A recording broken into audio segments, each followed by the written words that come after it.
जानेंगे मम्मा की विशेषताओं के बारे में कि मम्मा ने कैसे इस शरीर रूपी प्रकृति को भी जीता था, इस शरीर रूपी प्रकृति को भी साधा था।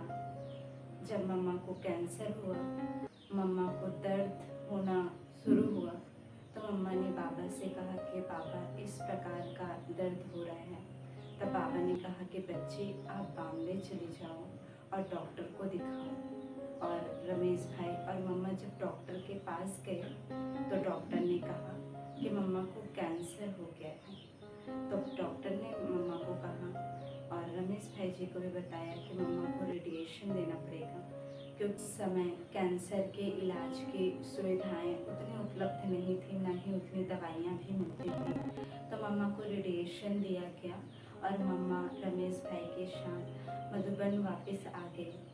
मम्मा को कुछ दिन तक राहत तो मिली, मगर फिर से मम्मा को दर्द होना शुरू हो गया।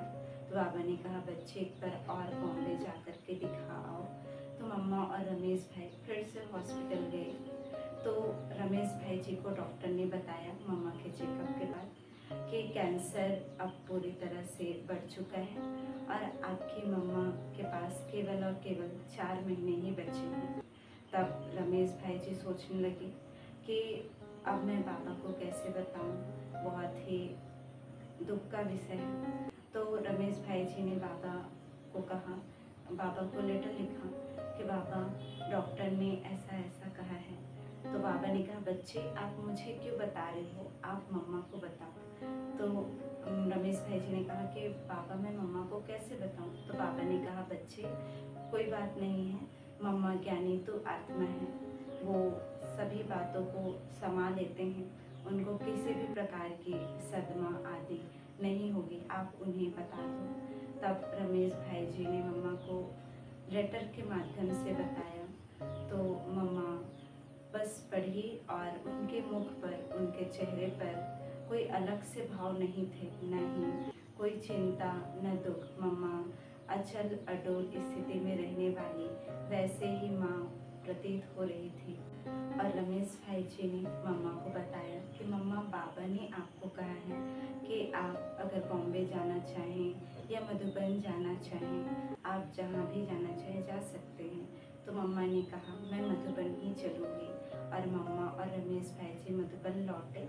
बाबा ने मम्मा के लिए सुविधाएं दी थी कि मम्मा रूम में ही रह कर के मुरली सुने, क्योंकि उस समय मम्मा को बहुत ही दर्द होता था, उनकी सांसें बढ़ने लगती थी और मम्मा इस प्रकार से दर्द को सहन करते हुए भी सेवाएं करती थी।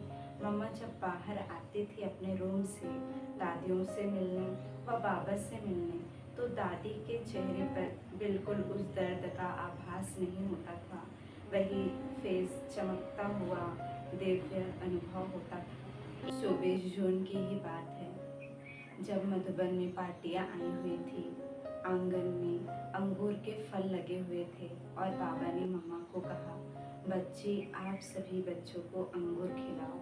और मम्मा ने कहा जी बाबा। और मम्मा एक एक बच्चे को दृष्टि दे दे करके अंगूर और आम खिलाए। मम्मा ने रात भर बहुत दर्द सहन किया था और इस प्रकार दर्द होते हुए भी मम्मा के चेहरे पर एक भी दर्द का नाम निशान नहीं था। इस प्रकार मम्मा ने अपने शरीर को, प्रकृति को जीता हुआ था। मम्मा जब रूम में वापस लौटी तब आदरणीय दीदी मोहिनी जी ने मम्मा से कहा मम्मा आपको इतना दर्द था तो आप बाबा को बता देते, मना कर देते। तब मम्मा ने कहा कि बाबा ने जो भी कहा सोच समझ कर कहा, बाबा को पता है कि मुझे दर्द है, फिर भी बाबा ने कुछ सोच समझ कर ही मुझे आज्ञा दी होगी। और मम्मा कभी बाबा को ना जी नहीं कहती, तो आज मम्मा कैसे हाँ जी का पाठ नहीं बजाती।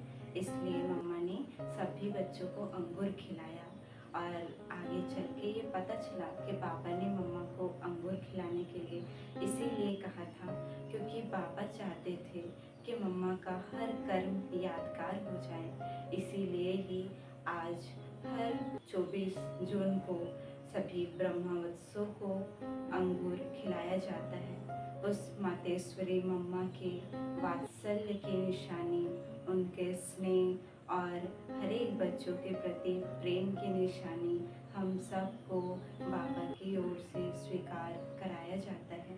तो ऐसी थी हमारी मातेश्वरी जगदम्बा सरस्वती, जिन्होंने शारीरिक व्याधियों को कभी भी सेवा के प्रति, पुरुषार्थ के प्रति बाधा बनने नहीं दिया। ओम शांति।